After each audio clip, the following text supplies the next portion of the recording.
우리는 보통 이 12장은 은사장, 13장은 사랑장이라고 배웠는데요. 사실은 12, 13, 14장 전부 다 고린도 교회의 가장 심각한 문제, 그 은사 문제를 지금 다루고 있는 내용이 되겠습니다. 그래서 12, 13, 14장은 모두 은사 문제를 책망하고 교정하는 내용입니다. 은사 문제를 책망하고 교정하는 내용이 이제 12, 13, 14장인데요. 이 은사 문제는 고린도 교회의 11가지 문제 중 가장 심각한 문제였습니다. 자, 그래서 같은 문제를 다루고 있는 고린도전서와 또 고린도 후서를 우리가 함께 살펴볼 필요가 있다는 겁니다. 고린도 후서를 보면요, 바울이 고린도전서를 쓸 때 이 고린도 교회의 심각한 문제를 정확하게 파악하고 있지 못했다는 것을 알 수 있습니다. 자, 고린도전서를 우리가 지금까지 쭉 살펴봤다시피요, 이 고린도전서를 쓸 때까지만 해도 바울은 이 고린도 교회를 직접 방문한 것은 아니고요, 여러 경로를 통해서 이 고린도 교회의 소식을 전해 듣고 그 고린도 교회의 문제를 교정하고 그 문제의 한복판에 서 있는 성도들을 책망하는 내용을 가지고 이 고린도전서를 쓴 겁니다. 이 고린도전서를 쓸 때까지만 해도요, 이 심각한 문제가 그냥 뭐 어린아이의 신앙을 가진, 우리가 앞에서 보셨던 것처럼 그 사르키노스 같은 그런 어린아이의 신앙을 가진 성도들에게 의해서 발생한 것으로 이제 이해를 하고 있었습니다. 하지만 이후에 이 고린도 교회의 심각한 문제가 단순히 어린아이의 신앙을 가진 그런 성도들에 의해서 발생한 것이 아니라 거짓 사도들이 설거머니 고린도 교회에서 침투를 하였고, 그 거짓 사도들의 미혹에 이 신앙이 어린 성도들이 미혹이 되어서 그들에게 넘어감으로 발생한 문제라는 것을 이제 고린도후서에서 바울이 발견하게 되었던 겁니다. 자, 그래서 우리 먼저 고린도후서를 한번 보도록 하겠습니다. 자, 298쪽에요. 고린도후서 11장 13절 한번 보시겠습니다. 신약성경 298쪽에 고린도후서 11장 13절 한번 보도록 하겠습니다. 자, 고린도후서 11장 13절부터 15절까지 보시면요, 298쪽입니다. 고린도후서 11장 13절 보시면 그런 사람들은 거짓 사도요. 자, 줄을 칩니다. 그런 사람들은 거짓 사도요. 자, 그래서 거짓 사도가 이 고린도 교회에 침투를 한 겁니다. 자, 거짓 사도여 속이는 일꾼이니 자기를 그리스도의 사도로 가장하는 자들이니라. 이것은 이상한 일이 아니니라. 사탄도 자기를 강명의 천사로 가장하나니 그러므로 사탄의 일꾼들도 자기를 의의 일꾼으로 가장하는 것이 또한 대단한 일이 아니니라. 그들의 마지막은 그 행위대로 되리라. 자, 그래서 이 거짓 사도들이요, 이 고린도 교회를 침투했었다는 겁니다. 자, 그 다음에 고린도후서 11장 4절 한번 보시면요, 고린도후서 11장 4절 보시면 이 거짓 사도들이 고린도 교회에서 무슨 짓을 했느냐면, 자, 11장 4절 보십시오. 만일 누가 가서 우리가 전파하지 아니한, 자, 줄을 칩니다, 다른 예수를 전파하거나 혹은 너희가 받지 아니한 다른 영을 받게 하거나 혹은 너희가 받지 아니한 다른 복음을 받게 할 때는 너희가 잘 용납하는구나. 자, 그러니까 이 거짓 사도들이 고린도 교회에 슬그머니 들어와서요, 그들이 이제 진짜인 척하면서 다른 예수, 다른 영, 다른 복음을 전가하였는데 이 고린도 교회 성도들이 그것을 용납했습니까? 용납하지 않았습니까? 그것을 용납했다는 겁니다. 자, 이것이 바로 고린도 교회의 문제의 근원이고 그런 진원지입니다. 그런데 우리가 지금까지 고린도전서 살펴봤다시피요, 고린도전서를 쓸 때는 바울이 이것을 알았습니까? 몰랐습니까? 바울이 전혀 몰랐습니다. 만약에 이제 바울이 처음부터 이 고린도전서를 쓸 때부터 이 거짓 사도들, 사탄의 일꾼들이 이 고린도 교회에 침투를 해서 이 고린도 교회에 이렇게 심각한 문제가 발생한 것을 알았다면요, 아마도 이 고린도전서의 내용이 많이 달라졌을 겁니다. 특히 영적인 문제를 다루고 있는, 이 신령한 문제를 다루고 있는 이 고린도전서 12, 13, 14장, 이 12, 13, 14장은 훨씬 더 명확하게 기록했을 겁니다. 자, 그래서 현재의 고린도전서 12, 13, 14장은 현재의 바울이 고린도 교회의 영적인 문제를 정확하게 파악하지 못한 상태에서 그냥 단순히 어린아이와 같은 신앙을 가진 그런 성도들에 의해서 문제가 발생했구나, 그 정도로 여기고요, 이 고린도전서 12, 13, 14장을 기록했다는 것을 우리가 참고하고 이 본문을 우리가 살펴봐야 됩니다. 자, 특히 이제 12, 13, 14장은 12, 13, 14장에 나오는 그 비성경적인 언사가 있다면요, 이런 비성경적인 언사 같은 경우에는 충분히 거짓 사도들에 의해서 들어온 다른 영, 사탄의 영에 의해서 비롯되었던 거짓 언사다라고 명확하게 진단할 수 있는 부분인데, 현재 이제 바울이 다른 영, 사탄의 영, 그리고 거짓 사도, 사탄의 일꾼들에 의해서 사탄의 일꾼들에 대해서 염두를 하지 않고 있기 때문에요, 그래서 이제 단순히 드러난 어떤 현상만 보고 이 12, 13, 14장을 기록하고 있기 때문에 바울의 이 교훈도 사실은 제한적일 수밖에 없다는 것을 우리가 염두에 두어야 됩니다. 자, 고린도전서 12장 1절 말씀 보십시오. 12장 1절, 고린도전서 12장 1절입니다. 12장 1절. 자, 1절입니다. 형제들아, 신령한 것에 대하여 현재 바울의 생각은요, 어린아이의 신앙을 가진 성도들에 의해서 고린도 교회에 문제가 발생했다. 그 정도만 파악하고 있기 때문에 이 성도들이 어설픈 은사를 가지고 자꾸 교회 가운데 문제를 일으킨다고 생각했습니다. 자, 그래서 바울은 어린아이 같은 성도들에게 이 신령한 은사에 대해서 내가 좀 제대로 설명을 해주겠다. 제대로 좀 은사에 대해서 알았으면 좋겠다. 이렇게 이제 책망조로 편지하고 있는 겁니다. 자, 신령한 것에 대하여 나는 너희가 알지 못하기를 원하지 아니하노니. 이중부정이죠. 이중부정은 강한 긍정입니다. 그래서 강한 긍정으로 이제 책망하는 거죠. 강한 긍정으로 반드시 신령한 것에 대해서 너희들이 제대로 좀 알았으면 좋겠다 하면서 이렇게 책망하고 있는 겁니다. 자, 3절 말씀 보시면, 그러므로 내가 너희에게 알리노니 하나님의 영으로 말하는 자는 누구든지 줄을 치겠습니다. 예수를 저주라 할 자라 하지 아니하고 또는 성령으로 아니하고는 누구든지 예수를 주시라 할 수 없느니라. 자, 예수를 저주라 할 자라 하지 아니하고 바울은 여기서 이렇게 언급하고요. 너희 가운데 이런 말도 안 되는 이야기를 하는 자들이 있다더라 하고 그냥 넘겨버립니다. 그런데 이제 고린도 후서까지 보게 되면요, 이 문제의 근원이 무엇인지를 확실히 알 수 있는 거죠. 왜 고린도 교회 내에서 예수를 저주라 할 자라 하는 성도들이 있었는지 이제 이해가 되는 겁니다. 자, 그래서 누군가가 너희가 믿는 예수는 저주할 자다라고 하면서요, 이제 다른 예수를 전했었던 것이죠. 자, 그래서 이제 다른 예수, 이 바울은 이때 어떻게 이런 말이 나올 수 있을까 하면서 그 정도로 그냥 넘겼던 겁니다. 이제 이단들이 침투했다는 것을 전혀 몰랐던 거죠. 자, 그리고 이제 7절 말씀 보시면요, 7절로 가시면 각 사람에게 성령을 나타내시면 교회를 유익하게 하려 하심이라.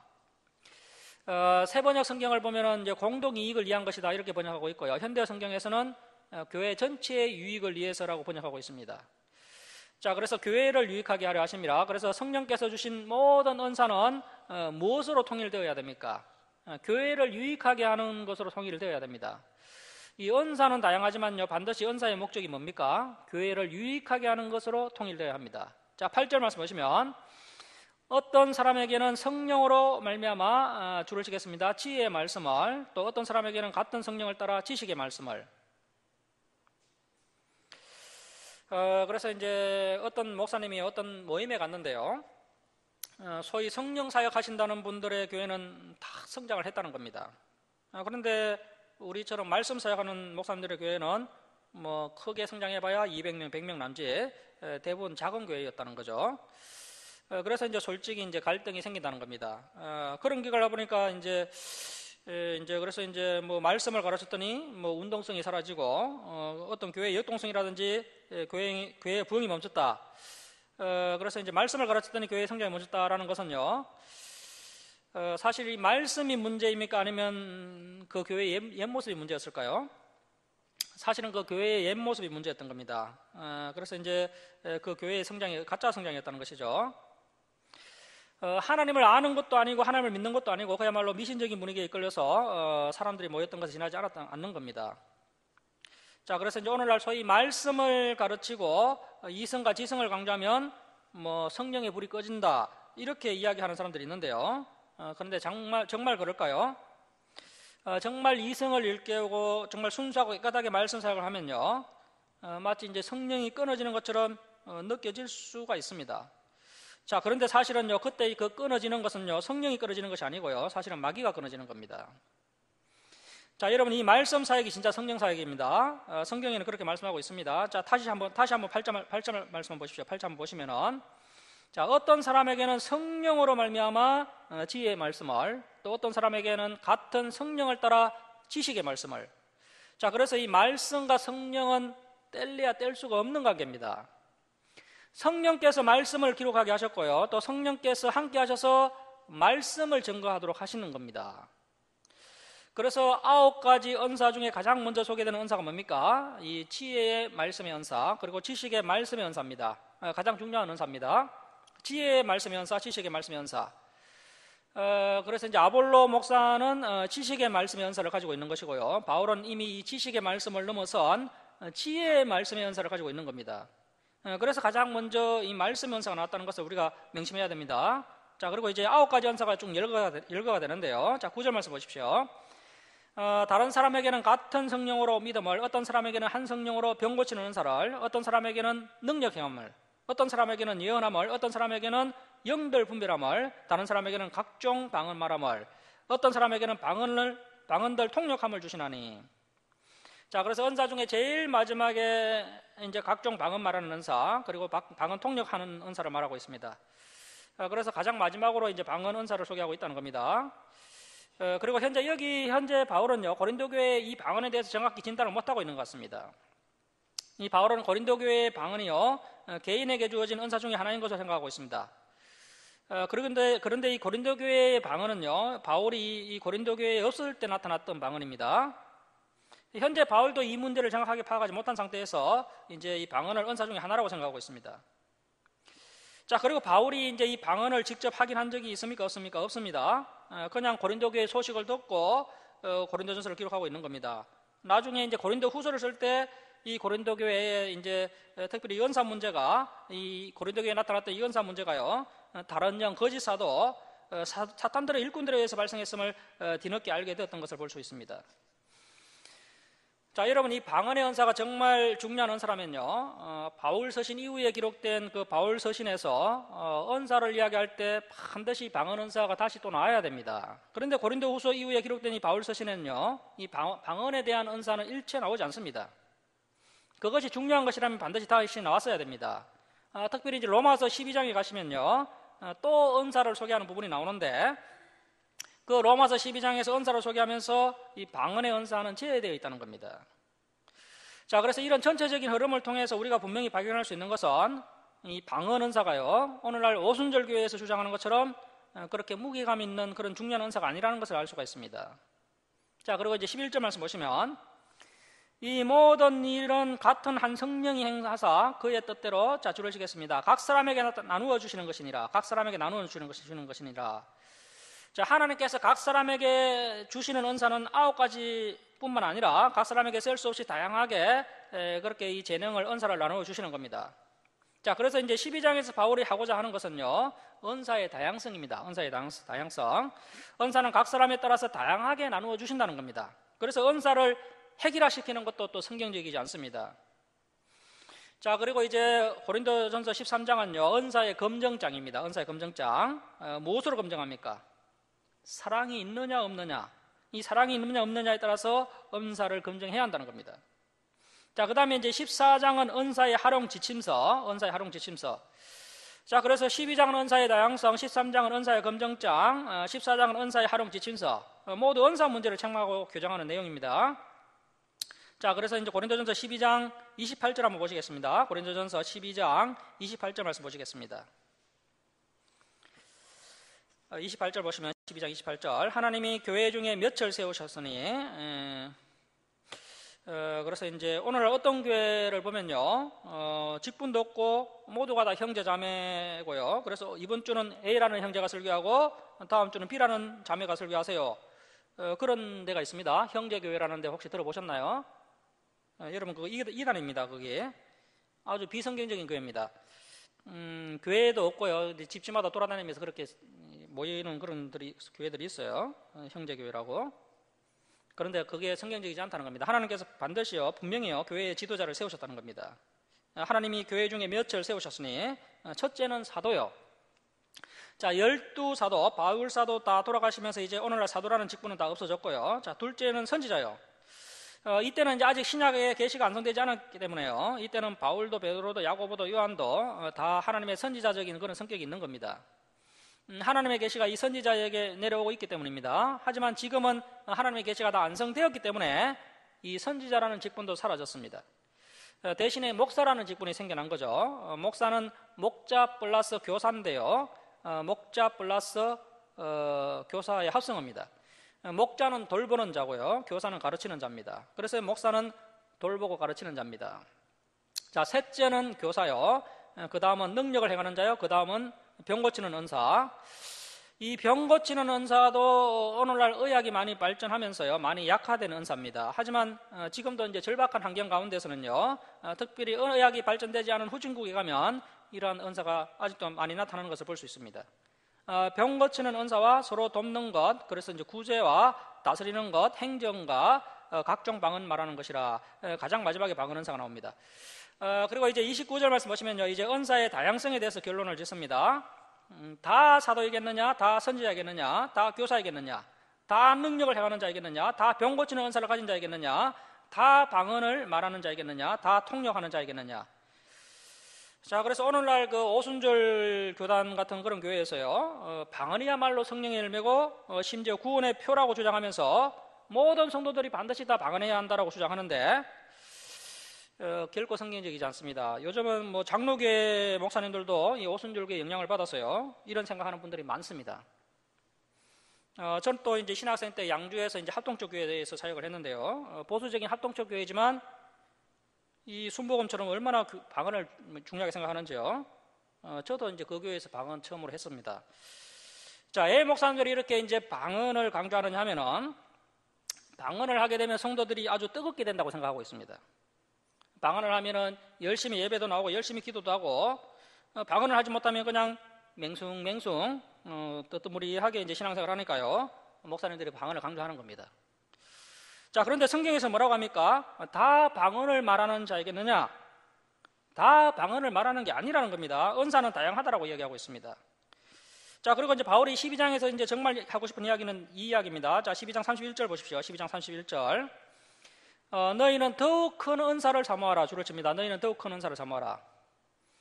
내가 또 한 가장 좋은 길을 너희에게 보이리라.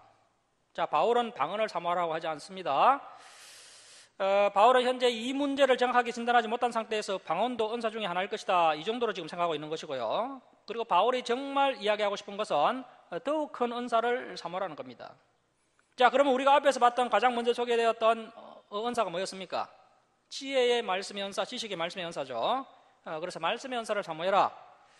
이것이 바로 이제 설교하는 은사고 가르치는 은사인데요, 이 말이 이제 뒷부분으로 가면 예언의 은사로 표현됩니다. 자, 그래서 이제 12, 13, 14장을 따로 떼서 보면 안 됩니다. 여러분, 우리가 이제 뭐 소설을 읽을 때도 반드시 이 필자의 의도를 파악하면서 전체적인 내용을 다 파악해야 됩니다.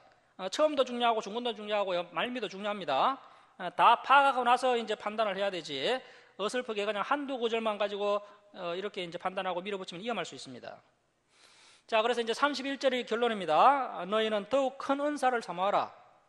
자, 은사는 매우 다양한데 그 다양한 은사 가운데 가급적이면 큰 은사를 사모했으면 좋겠다. 그래서 가장 큰 은사는 말씀의 은사입니다. 내가 또한 가장 좋은 길을 너희에게 보이리라. 이러면서 이제 13장으로 이어지는데요. 자, 가장 먼저 바울이 누구를 책망하느냐 하면요, 자, 13장 1절 한번 보십시오. 13장 1절. 자, 13장 1절 보시면요, 내가 사람의 방언과 천사의 말을 할지라도 사랑이 없으면 소리나는 구리와 울리는 꽹과리가 되고. 자, 누구로 가장 책망하고 있습니까?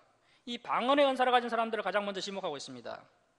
내가 사람의 방언과 천사의 말을 할지라도 사랑이 없으면 소리나는 구리와 울리는 꽹과리가 되고, 내가 예언하는 능력에 있어 모든 비밀과 모든 지식을 알고 또 산을 옮길 만한 그런 믿음이 있을지라도 사랑이 없으면 내가 아무것도 아니요, 또 내가 내게 있는 모든 것으로 구제하고 내 몸을 불사르게 내줄지라도 사랑이 없으면 내게 아무 유익이 없느니라. 자, 여러 은사가 나오죠. 가장 먼저 방언 은사가 나오고요, 구제 은사도 나오고, 그렇게 이제 은사가 나오는데 바울이 방언 은사를 제일 먼저 지목하면서 책망합니다. 자, 그러면서 바울이 3절까지 강조하고 있는 내용이 무엇입니까? 그 어떤 은사를 할지라도 무엇이 없으면 무가치하다는 겁니까? 사랑이 없으면 무가치하다는 겁니다. 그래서 1절에도 사랑이 없으면, 2절에도 사랑이 없으면, 3절에도 사랑이 없으면, 3번씩이나 사랑이 없으면 무가치하다는 겁니다. 자, 그래서 역시 우리가 이제 11, 12, 13장을 연결해서 살펴보면요, 책망조로 이 말씀들이 계속 이어지고 있는데요, 현재 이 고린도 교회 성도들에게 이 사랑이 없다는 겁니다. 자, 4절 말씀 보십시오. 사랑은 오래 참고 사랑은 온유하며 시기하지 아니하며 사랑은 자랑하지 아니하며 교만하지 아니하며. 그런데 이 말씀은요, 우리가 그 찬양을 부르는 것처럼 그렇게 감미롭게 그렇게 이야기하는 것이 아니고요, 바울이 그렇게 감미롭게 이야기하는 것이 아니고요, 사실은 이 고린도 성도들을 책망하고 있는 겁니다. 사랑은 일단 오래 참아야 됩니다. 두 번째, 사랑은 온유해야 됩니다. 그리고 사랑은 시기 질투하면 안 되고요. 교회 와서 자랑하면 안 됩니다. 그리고 교만하면 안 됩니다. 자, 5절 말씀 보십시오. 무례히 행하지 아니하며. 그래서 사랑은 예의를 갖추는 겁니다. 어떻게 그 담임 교육자 아볼로에게 이 너희들이 그렇게 무례하게 행할 수가 있느냐? 무례하게 행하지 아니하며 자기의 유익을 구하지 아니하며. 그래서 이제 다른 사람의 유익, 교회의 유익을 구해야 되지. 어떻게 신령한 은사를 받았다는 사람들이 다 이기주의에 빠져서 자기 유익을 구할 수 있느냐는 겁니다. 자기의 유익을 구하지 아니하며 성내지 아니하며. 또 이 사람들이 얼마나 성을 내는지, 그러니까 아볼로 목사가 이제 너무 힘이 들어서 바울에게 도망을 간 겁니다. 성내지 아니하며 악한 것을 생각하지 아니하며 불의를 기뻐하지 아니하며 줄을 치겠습니다. 진리와 함께 기뻐하고. 그래서 이 사랑은요, 진리와 함께 기뻐하는 겁니다. 진리와 함께 기뻐하고 모든 것을 참으며 모든 것을 믿으며 모든 것을 바라며 모든 것을 견디느니라. 자, 11절 말씀 보십시오. 내가 어렸을 때에는 말하는 것이 어린아이와 같고 깨닫는 것이 어린아이와 같고 생각하는 것이 어린아이와 같다가, 자, 현재 고린도 교회 성도들이 어린아이와 같다는 겁니다. 장성한 사람이 되어서는 어린아이의 일을 버렸노라. 내가 그렇게 버렸던 것처럼 이제 너희도 좀 버려야 되지 않겠느냐? 어린아이의 일을 이제 버려야 되지 않겠느냐? 자, 13절 보십시오. 13절. 그런즉 믿음, 소망, 사랑 이 세 가지는 항상 있을 것인데 그 중에 제일은 사랑이라. 자, 그러니까 12장의 결론은 더 큰 은사를 사모해라. 즉 더욱 큰 은사, 지혜의 말씀의 은사, 지식의 말씀의 은사를 내가 좀 사모했으면 좋겠다. 그리고 은사는 매우 다양한 것이다 라고 이야기하고 있는 것이고요. 그리고 13장은 그 어떤 신령한 은사를 할지라도 사랑이 없으면 그것은 아무 가치가 없다는 것이고, 그리고 이제 제발 어린아이의 일을 버리고 이제는 좀 장성한 사람이 되었으면 좋겠다는 이야기가 바로 이 13장의 내용이라는 겁니다. 자, 그리고 이제 14장 역시 고린도 교회의 은사 문제를 책망하는 그런 내용이 계속해서 이어지고 있는데요. 자, 14장 1절 보십시오. 14장 1절. 사랑을 추구하며. 그래서 13장 전체의 내용을 이제 이것이 이 14장 1절이 맡고 있는 겁니다. 모든 은사는 사랑을 추구해야 한다는 겁니다. 자, 13장의 전체 내용을 14장 1절에서 합니다. 사랑을 추구하며 신령한 것들을 사모하되 줄을 치겠습니다. 특별히 예언을 하려고 하라. 자, 14장 3절 우리 함께 읽겠습니다. 자, 시작. 그러나 예언하는 자는 사람에게 말하여 덕을 세우며 건면하며 위로하는 것이요. 자, 지금 바울이 말하는 이 예언은요, 오늘날 그 선교단체에서 많이 하고 있는 그 개인의 미래를 점치는 그런 무당 같은 예언을 이야기하는 것이 아닙니다. 구약 성경에서부터 계속해서 하나님께서 뭐라고 하셨습니까? 개인의 미래를 점치는 것을 하나님께서 금하고 계신 것을 우리가 볼 수가 있고요. 오늘날 그 선교단체에서 개인의 그 길흉하복을 이야기하는 그런 점치는 듯한 그런 예언은요, 하나님께서 주시는 말씀이 아닙니다. 그런 거 믿지 마시기 바랍니다. 자, 바울이 말하는 예언은 미래를 점치는 예언이 아니고요, 덕을 세우며 건면하며 위로하는 겁니다. 하나님의 말씀으로 건면하고 위로하고 가르치는 것을 말하는 겁니다. 그것이 예언입니다. 즉 성경을 가르치고 성경을 가지고 설교를 해서 건면하고 위로하는 것이 예언이라는 겁니다. 물론 뒤에 보면 계시성 예언이 분명히 있기는 있습니다. 그런데 여기서 이야기하는 그 예언은요, 특별히 성경을 가르치고 성경을 가지고 설교해서 건면하고 위로하는 이 예언의 은사를 사모해야 한다고 이야기하고 있는 겁니다. 자, 이제 14장 2절 말씀 보십시오. 14장 2절. 방언을 말하는 자는 사람에게 하지 아니하고 하나님께 하나니 이는 알아듣는 자가 없고 영어로 비밀을 말함이라. 자, 14장 2절을 부분적으로 보면 어디가 가장 눈에 탁 들어옵니까? 영어로 비밀을 말함이라, 이 부분이 눈에 쏙 들어오죠. 그래서 이제 오늘날 이 부분을 많이 강조하는데요. 그런데 이제 통전적으로 보면 영어로 비밀을 말함이라 이 부분이 강조되면 안 되고요. 이는 아무도 알아듣는 자가 없고, 앞에 아무도가 들어가야 되는 거죠. 이는 아무도 알아듣는 자가 없다. 여기가 강조돼야 됩니다. 알아듣는 자가 없고 이것이 강조돼야 됩니다. 자, 그래서 똑같은 문장이라 할지라도 강조점을 어디에 두고 있느냐에 따라서 그 뜻이 완전히 달라질 수 있다는 겁니다. 자, 그래서 저와 여러분은 알아듣는 자가 없다, 이 부분에 강조점을 두시고 이 2절 말씀을 읽으셔야 됩니다. 자, 그리고 이제 14장에서 바울이 방언을 이야기하는데요, 이 방언을 이야기할 때 헬라어 언어 성경을 보면요, 이 방언이라는 헬라어 단어를 보면 이제 언어를 보면 단수와 복수로 구분해서 이야기하고 있는 것을 볼 수 있습니다. 우리나라 같이 하나의 민족이 하나의 언어를 쓰고 있는 경우에는 이것이 뭐 그렇게 중요하다는 생각이 안 드는데요. 하지만 이 헬라 언어 성경에는 이 방언이라는 단어를 단수와 복수로 구분해서 쓰고 있습니다. 그런데 우리 개역 개정판 성경에서는요, 다 방언이라고 단수로 기록하고 있습니다. 일례로 이제 파키스탄 같은 나라는요, 수십 개의 언어를 쓰고 있습니다. 공식적으로 언어가 있지만요, 지방 언어가 여러 개가 있습니다. 그래서 그 나라가에 가면 이런 개념들이 있기 때문에요, 방언과 방언들이라고 이제 분명히 구분해서 사용하고 있습니다. 자, 바울은요, 자신이 말하는 그 방언과 고린도교회 성도들의 방언을 구분하고 있는 것으로 보이는데요. 자, 그래서 일단 방언이라는 단어를 복수와 단수로 구분해서 보면요, 바울은 자신의 방언을 복수로 쓰고 있습니다. 그래서 이제 방언들, 애국어들 이렇게 복수로 헬라어로 이제 글로사이스라고 쓰고 있고요. 어느 성경을 보면 그렇게 되어 있습니다. 글로사이스. 그리고 이 고린도 교회 성도들이 하는 그 방언은요, 글로세라는 단수를 쓰고 있습니다. 자, 그래서 이제 고린도 교회의 방언을 단수로 보면 나머지 방언은 다 복수가 되는 거죠. 그래서 이제 단수만 고린도 교회의 특정 방언으로 수정할 수가 있습니다.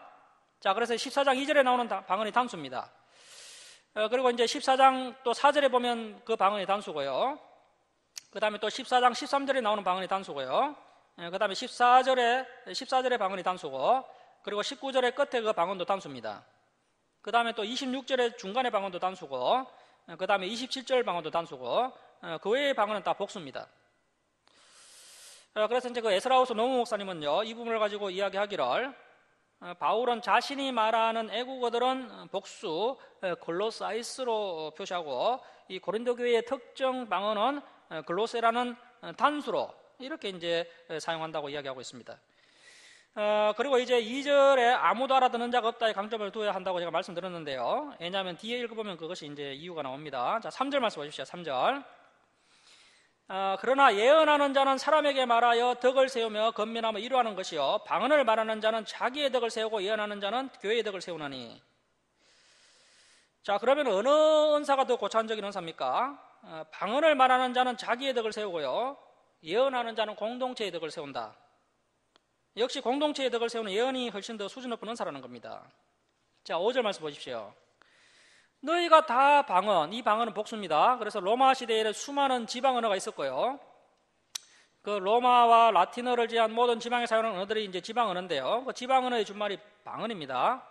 그래서 바울은 지금 여기에 복수를 쓰고 있는데, 나는 너희가 다 지방 언어로 말하기를 원하나, 줄을 칩니다. 특별히 예언하기를 원하노라. 바울이 계속해서 강조하는 것은 너희는 더 큰 은사를 사모했으면 좋겠다, 너희는 예언의 은사를 했으면 좋겠다라고 이야기하고 있습니다. 자, 그리고 이제 7절 말씀 보시면, 혹 필이나 금은과 같이 생명이 없는 것이 소리를 낼 때에, 줄을 치겠습니다. 그 음의 분별을 나타내지 아니하면 풀이 부는 것인지 금은고 타는 것인지 어찌 알게 되리요? 만일 나팔이 분명하지 못한 소리를 내면 누가 전투를 준비하리요? 자, 그래서 이제 음은 분별할 수 있어야 하고 분명한 소리를 내야 한다고 이야기하고 있고요. 그리고 9절 말씀 보십시오. 이와 같이 너희도, 자, 줄을 칩니다. 혀로서 알아듣기 쉬운 말을 하지 아니하면 그 말하는 것을 어찌 알리요? 이는 허공에다 말하는 것이라. 자, 그러면 혀로서 알아듣기 쉬운 말을 하라는 것이죠. 분명한 소리를 내고 그 음이 분명해야 한다는 겁니다. 그리고 이제 10절 말씀도 계속 이어지는데요. 이같이 세상에 소리의 종류가 많으나 뜻없는 소리는 없나니, 그러므로 내가 그 소리의 뜻을 알지 못하면 내가 말하는 자에게 애국인이 되고 말하는 자도 내게 애국인이 되리니, 그러므로 너희도 영적인 것을 사모하는 자인즉 교회의 덕을 세우기 위하여 줄칩니다. 그것이 풍성하기를 구하라. 여기에서 그것은 예언을 이야기하는 거죠. 자, 그래서 여기까지 우리가 쭉 읽어보면요, 14장 2절에 아무도 알아듣는 자가 없다, 이 부분이 강조되어야 문맥상 맞는 겁니다. 자, 그래서 12장까지의 결론은요, 더욱 큰 은사가 풍성하기를 구해라, 이렇게 볼 수 있습니다. 그리고 계속해서 이야기하는 것은 알아듣기 쉬운 말을 해야 되고 그 소리의 뜻을 알지 못하면 애국인이지 그게 무슨 의미가 있느냐, 그리고 음이라는 것이 반드시 분명해야 하지 않느냐, 이런 식으로 이야기하고 있다는 겁니다. 그리고 이제 우리가 그 오순절 가이랴 에베소 방언이요, 오순절 일어났던 그 방언이 이제 그 사도행전적 방언이지 않습니까? 그 사도행전에 나오는 그 오순절 방언은요, 그 방언이 사람에게 하는 것입니까? 아니면 하나님께 하는 겁니까? 그 오순절 방언, 그 사도행전 방언은요, 사람에게 하는 겁니다. 그 사람들이 각 지방의 애국 언어로 하나님의 일 복음을 전거했지 않습니까? 그래서 사람에게 하는 겁니다. 하나님께 하는 것이 아니고 기도가 아닙니다. 자, 그래서 14장 2절을 다시 한번 보십시오. 방언을 말하는 자는 사람에게 하지 아니하고 하나님께 하나니. 그래서 이제 이 말이 나온 겁니다. 본래 방언은요, 본래 그 사도행전에 나왔던 그 오순절 방언은요, 사람에게 하는 방언이었습니다. 사도행전에 나오는 방언은 사람에게 하는 방언이었습니다. 그런데 특이하게도 이 고린도 교회 성도들은 사람에게 방언을 하지 않고 하나님께 방언 기도를 한다는 겁니다. 그리고 그 방언 기도로 비밀을 말한다는 겁니다. 하나님에게 한다고 하고 그리도 하나님에게 기도를 하는데 영어로 비밀을 말한다고 한다는 겁니다. 자, 그래서 여기 이제 14장 2절에서 영어로 비밀을 말한다고 하는데요. 이 본문을 가지고 오늘날 성도들은 오해를 해서 이 방언 기도는 하나님 앞에 드리는 비밀 기도라고 주장한다는 거거든요. 자, 그런데 바울은 그들은 그렇게 이상하게 주장을 한다는 것이고요. 그리고 알아듣는 자가 없는데 그것이 무슨 의미가 있느냐? 이런 식으로 바울이 이야기하고 있는 것인데 2절 말씀이 좀 번역이 불명확하게 번역이 된 것이 아닌가 이렇게 보는 겁니다. 자, 만약에 여러분 우리가 한번 생각해야 할 것이요. 2절 말씀에 그 영어로 비밀을 말한다고 해서 만약에 바울이 방언 기도를 비밀 기도라고 생각했다면요.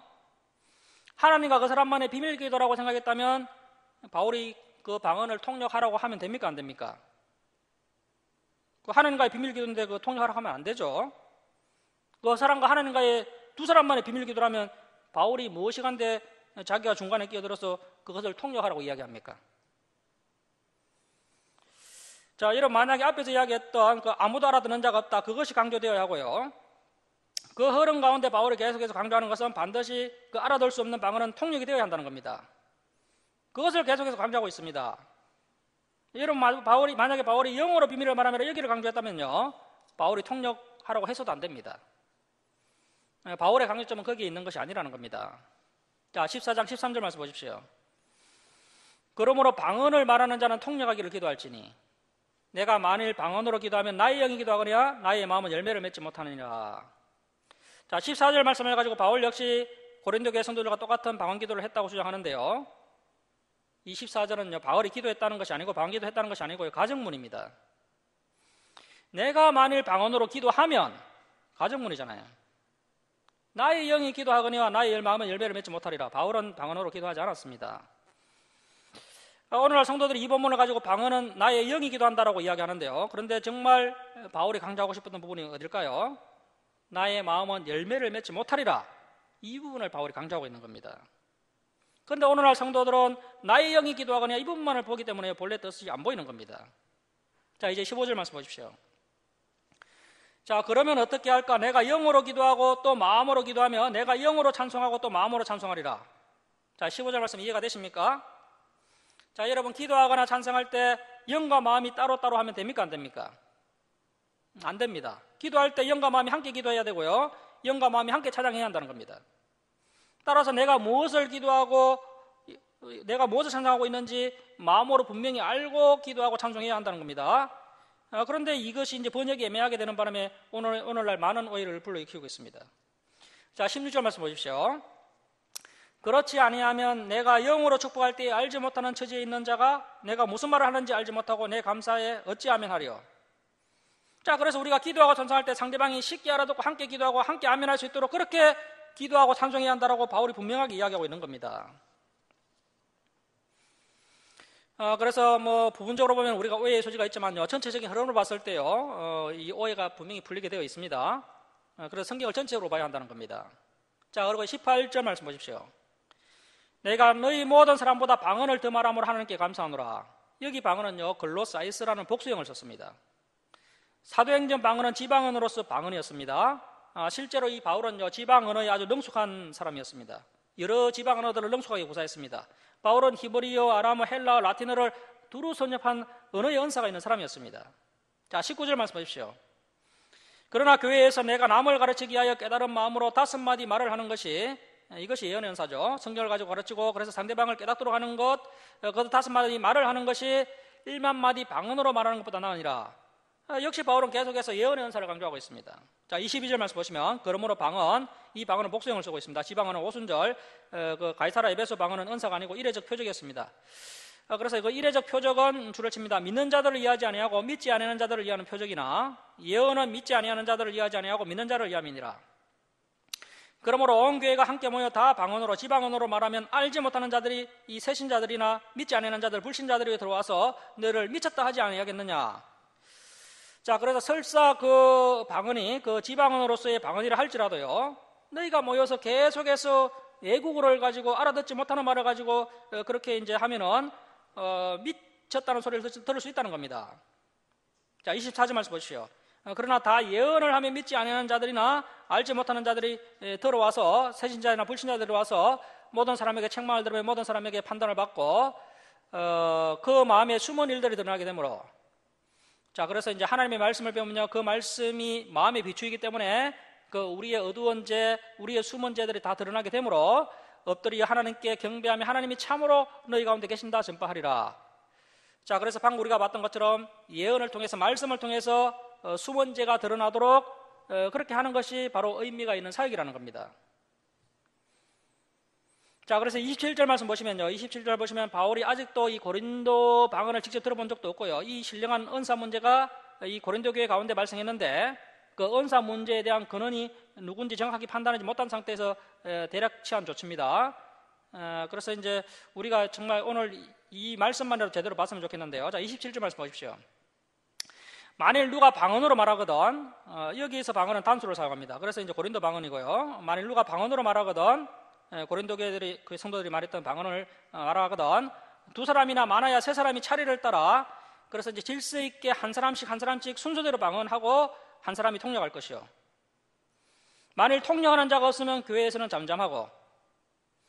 자, 그래서 오늘날 그 알아들을 수 없는 그 고린도 방언을 하려면요, 질서를 따라 차례대로 한 사람씩 방언하고요, 반드시 한 사람이 또 통역하고, 통역하는 자가 없으면 교회에서 방언하면 안 됩니다. 우리가 고린도 후서까지 가지 않고 고린도전서까지만 살펴봐도요, 오늘날 그 집단 통성 방언은요, 결코 성경적이지 않다는 겁니다.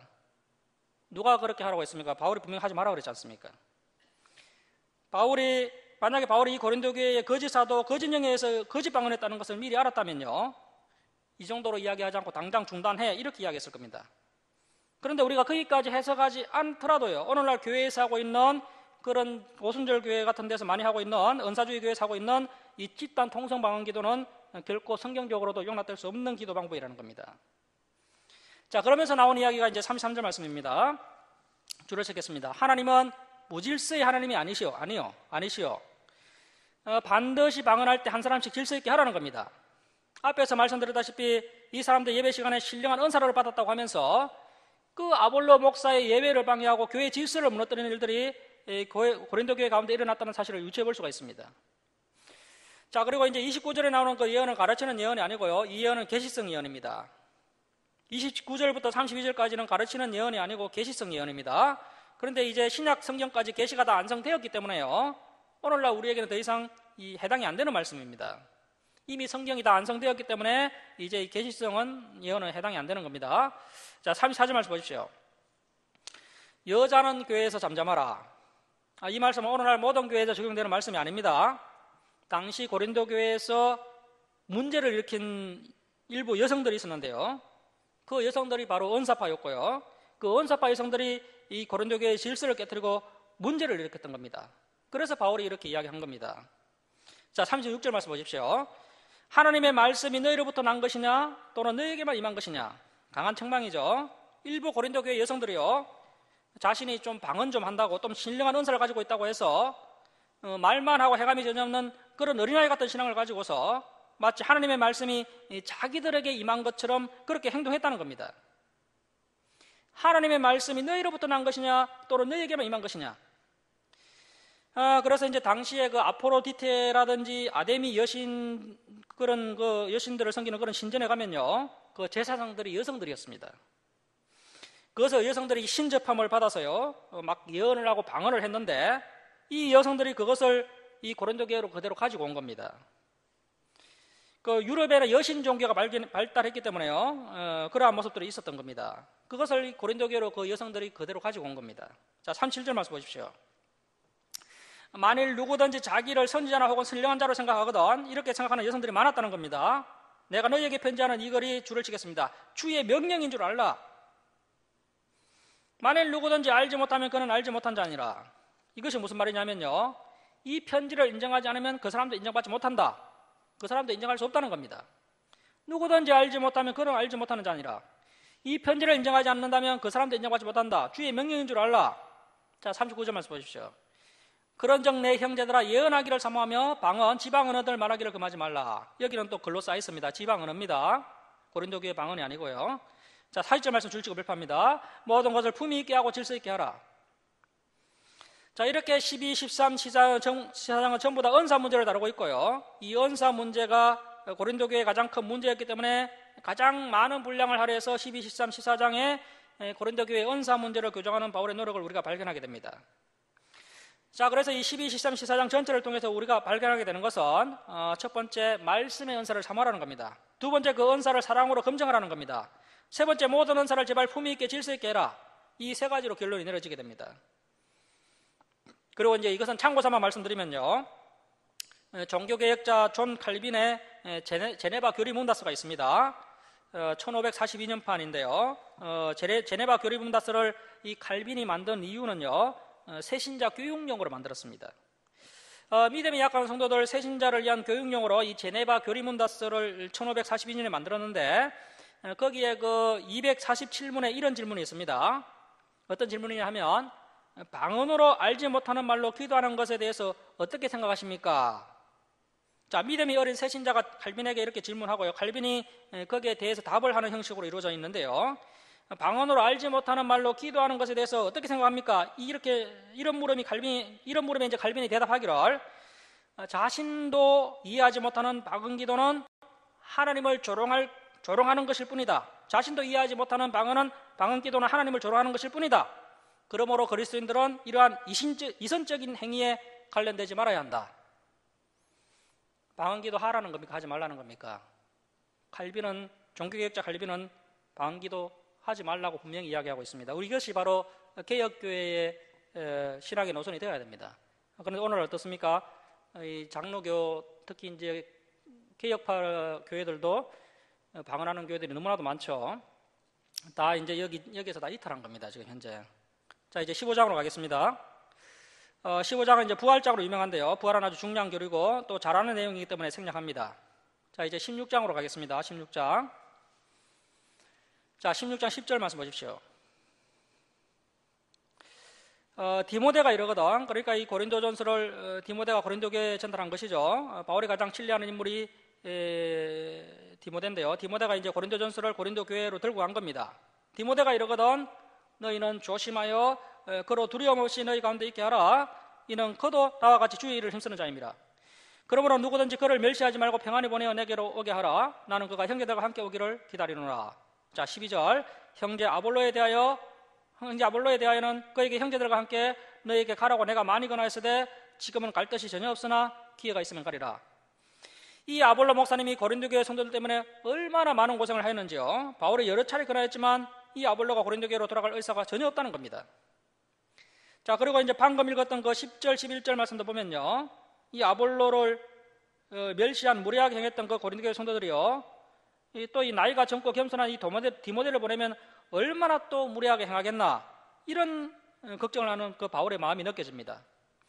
그래서 이제 디모데를 내가 보내는데 조심해서 디모데를 좀 대해달라, 그런 이야기가 이제 11절과 12절 말씀인 거죠. 자, 이제 13절이 마지막 겉면인데요. 13절 이하가 마지막 겉면인데 13절 말씀 보시면, 깨어 믿음에 굳게 서서 남자답게 강건하라. 자, 14절 줄치고 발표합니다. 너희 모든 일을 사랑으로 행하라. 제발. 고린도전서의 결론이죠.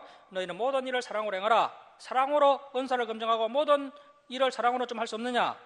자, 그리고 15절 말씀 보시면, 형제들아 스데바나의 집은 곧 아가야의 첫 열매요. 자, 그래서 이제 바울이 2차 전도 여행 때 1년 6개월 동안 고린도 교회를 개척했었는데요, 그때 첫 열매가 이 스데바나의 집안이었다는 겁니다. 자, 그리고 이 스데바나의 집안이 또 성도 섬기기로 작정한 줄 너희가 아는지라. 아름다운 작정이죠. 그래서 이제 순회 전도자들, 목회자들, 성도들까지 섬기기로 작정했던 사람이 바로 이 스데바나고, 첫 열매가 이렇게 반듯하게 섬기는 성도로 성장해 주니까요, 바울이 매우 뿌듯해하는 그런 장면이 나옵니다. 자, 그 다음에 이제 17절 말씀 보시면, 내가 스데바나와 버드나도와 아가이고가 온 것을 기뻐하노니 그들이 너희의 부족한 것을 채웠습니다. 자, 그러니까 이제 고린도 교회에서 이 새 성도님들이 에베소에 있는 바울에게 와서요, 현재 이 고린도 교회 문제를 보고하고 또 자문을 구하고 아볼로 목사님을 다시 모셔가려고 했던 것이죠. 고린도 교회에서 이제 세데바나, 버드나도, 아가이고가 이 세 명의 성도가 에베소에 있는 바울에게 찾아왔다는 겁니다. 자, 그리고 이제 부족한 것을 체험이라는 것은요, 에베소에서 사역하고 있는 이 바울 사도에게 물질로 후원을 했다는 겁니다. 너희의 부족한 것을 채웠습니다. 본래 고린도 교회에서 해야 할 일인데 이 새 성도가 사비를 틀어서 고린도 교회가 하지 못한 그 바울의 선교비를 이 새 성도들이 채워 주었다는 겁니다. 그리고 18절 말씀 보시면 그들이 나와 너희 마음을 시원하게 하였으니 그러므로 너희는 이런 사람들을 알아주라. 아시아 소아시아의 교회들이 너희에게 문안하고 주를 시켰습니다. 아골라 브리스가와 그 집에 있는 교회가 주 안에서 너희에게 간절히 문안하고. 자, 그래서 이제 아골라 브리스가와 그 집에 있는 교회, 이분들이 이제 자기 집을 교회로 또 개척을 한 겁니다. 자, 21절에서 24절까지 우리 함께 읽겠습니다. 시작. 나 바울은 친필로 너희에게 문안하노니 만일 누구든지 주를 사랑하지 아니하면 저주를 받을지어다. 우리 주여 오시옵소서. 주 예수 그리스도의 은혜가 너희와 함께하고 나의 사랑이 그리스도 예수 안에서 너희 무리와 함께할지어다. 그래서 이제 이 편지를 디모데가 가지고 와서 오늘날 교회처럼 오랫동안 뭐 강해 설교를 한 것은 아니고요. 디모데가 들고 와서 이 고린도 교회 성도들을 다 모아놓고 처음부터 끝까지 읽어주고 간단히 설명하고 질문 있으면 질문 받는 정도로 이렇게 이제 고린도전서를 전달했던 겁니다. 자, 이렇게 이제 고린도전서를 통해서 10가지 이상의 문제가 있는 그 고린도 교회를 바울이 책망했는데요. 그들이 이제 잘못을 깨닫고 반성하고 회개하고 하나님 앞에 엎드린 것이 아니라요, 더 엉망진창이 됩니다. 그래서 이제 디모데가 울면서 돌아옵니다. 그러면 이제 이 고린도전서라는 바울의 편지 앞에 고린도 교회 성도들의 반응이 어떻게 나왔느냐면요, 대략 이렇게 정리해 볼 수 있는데요. PPT 한번 띄워 보실까요? 이 바울의 고린도전서를 이제 받고 고린도 교회 성도들의 반응을 한번 보면요, 첫 번째로 이 바울의 책망이 고린도전서라는 책망 앞에 고린도 성도들이요, 그 반응이 첫 번째, 여전히 바울 사도의 사도권에 중상이 있었다는 겁니다. 두 번째는 바울의 애모에 대한 헌담이 있었고요. 세 번째는 바울의 언변에 대한 부정적인 평가가 있었습니다. 그리고 네 번째, 바울의 독신 생활에 대해서 말이 많았습니다.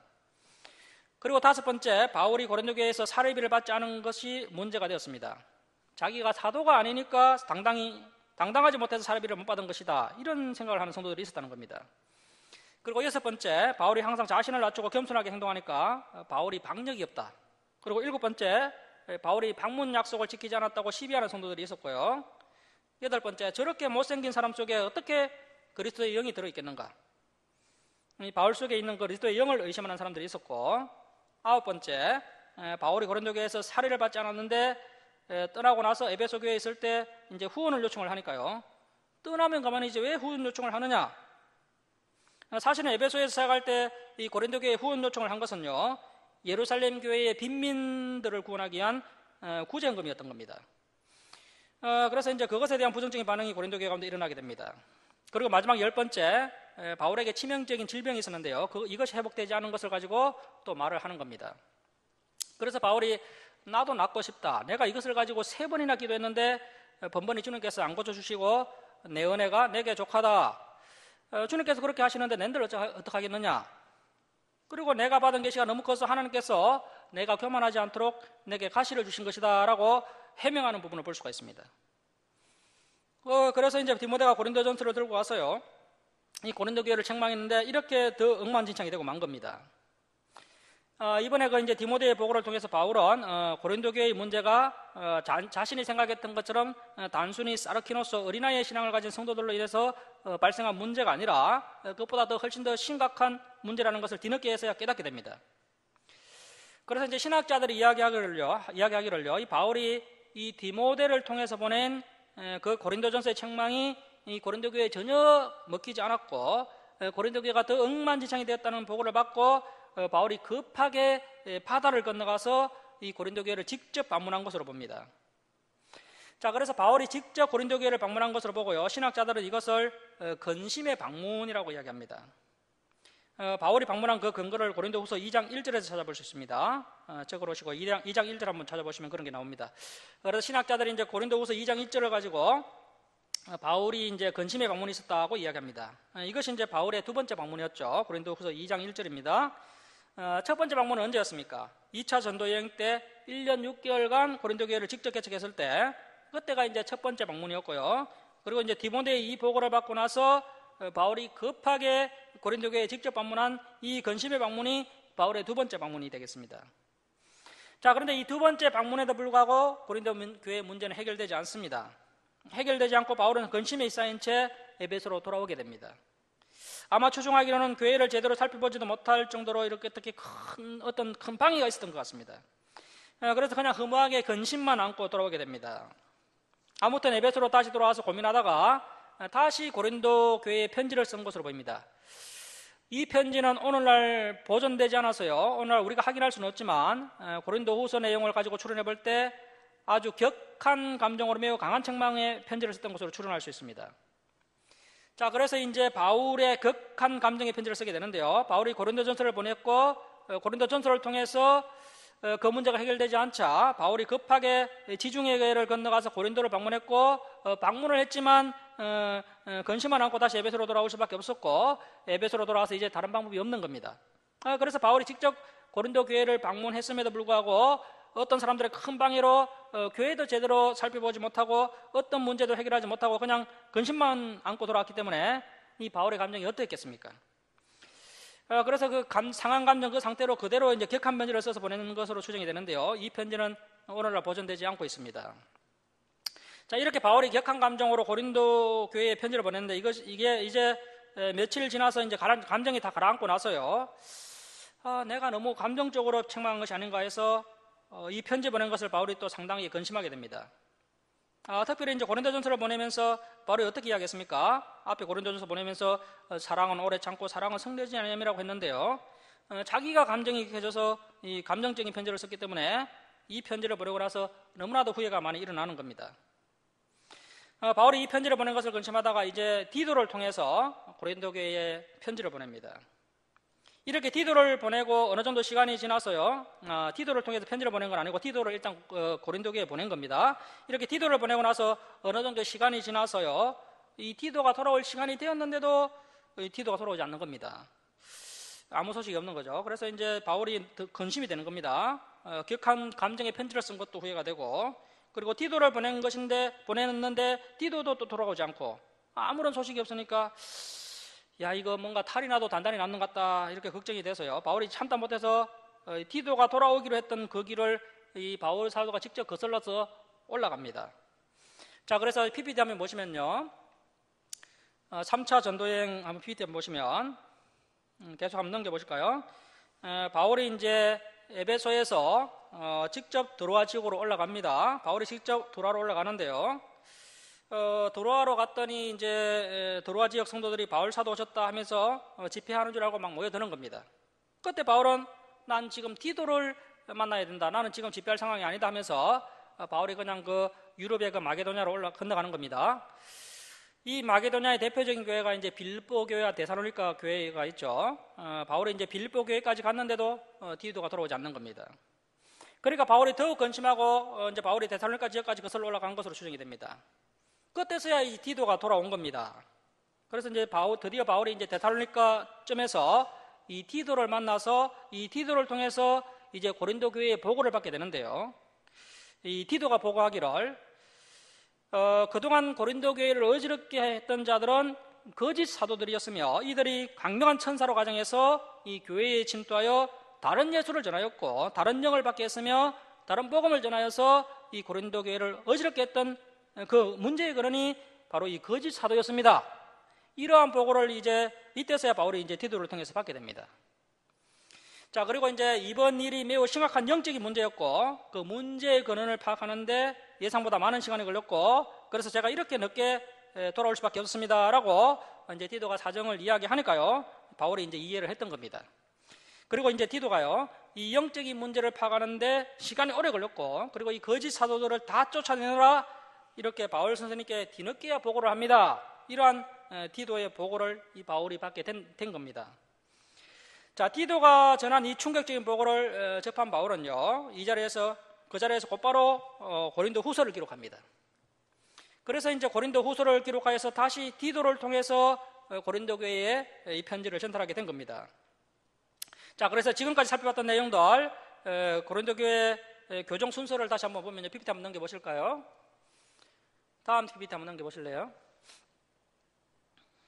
그래서 이제 고린도 교회 교정 순서를 한번 보면요, 가장 먼저 고린도 교회를 2차 전도 여행 때 1년 6개월 기간 동안 이제 바울이 개척했다고 했죠. 이때가 1차 방문입니다. 그리고 개척을 한 후에 바울은 계속해서 2차 전도 여행을 마무리하고 3차 전도 여행을 진행하고 있을 때였고요. 그때 우리가 현재 가지고 있지 못한 그 고린도 전전서를 이미 보내었다는 것을 알 수 있습니다. 고린도 전전서가 있었는데 이것은 제1서고요. 지금 현재 보존되지 않고 있습니다. 그리고 나서 3차 전도 여행 때 에베소 사역이 이제 3년째 지속되고 있을 때 바울이 고린도 전서를 보낸 겁니다. 고린도 전서가 제2서였죠. 2서를 보내서 책망을 읽는데도 우리가 살펴봤다시피 그 책망이 통하지 않았습니다. 디모데가 울면서 돌아옵니다. 그래서 디모데의 보고를 받고 바울이 급하게 바다를 건너가서 고린도 교회를 직접 방문한 것으로 신학자들이 추정을 합니다. 이것을 이제 근심의 방문, 바울의 근심의 방문이라고 하는데요. 어떤 큰 방해에 맡겨서 이 고린도 교회를 살펴보지 못하고 근심에 쌓인 채로 에베소로 다시 돌아오게 됩니다. 에베소로 다시 돌아와서 감정이 격해져서 편지를 쓴 것이 격한 감정의 편지, 이것이 제3서인데요. 역시 보존되지 않고 있습니다. 그리고 이 격한 감정의 편지를 쓴 것을 후회하면서 이 문제를 해결해보고 싶은 마음에 이제 와일드한 남자다운 남자다운 성품을 가진 디도를 이 고린도 교회로 파송하게 됩니다. 그런데 디도가 돌아오지 않는 겁니다. 그래서 앞에서 보신 대로 바울이 유럽으로 건너가게 되고요. 유럽 마게도냐로 갔을 때 드디어 디도를 만나게 되어서 디도에게서 이 고린도 교회의 문제에 대해서 정확하게 보고를 받게 됩니다. 바울은 그 보고를 통해서 이 고린도 교회의 문제를 정확하게 파악하고 바울이 그 자리에서 고린도 후서를 써서 디도의 손으로 고린도 교회에 다시 보내게 된 겁니다. 이것이 바울의 고린도 교회 교정 순서가 되겠습니다. 그래서 우리가 이런 것을 왜 이렇게 세부적으로 알아야 되느냐 하면요, 오늘날의 이 전쟁은, 영적 전쟁은 진리 싸움입니다. 이 말씀을 가지고 이것을 진리 싸움이 일어나고 있거든요, 이단들이. 그래서 우리가 이게 어떻게 해서 일어났는지를 알아야지만 우리가 진리를 명확하게 분별할 수 있고, 그래서 바른 길로 갈 수가 있는 겁니다. 그래서 좀 복잡하고 어렵지만은 한 번 들어서 좀 이해는 되는 건 아니고요. 몇 번씩 들어봐야 이해가 되는 것이고, 그래서 우리가 이런 진리를 바르게 알고 있어야지 우리가 믿음의 길을 바르게 갈 수 있다는 겁니다. 그렇게 아시고 우리가 정말 진리의 길을 바르게 갔으면 좋겠고, 자, 오늘은 이제 이것으로 마치고 다음 주일에 오후에 또 고린도 후서를 보도록 하겠습니다. 자, 기도하겠습니다. 하나님 아버지,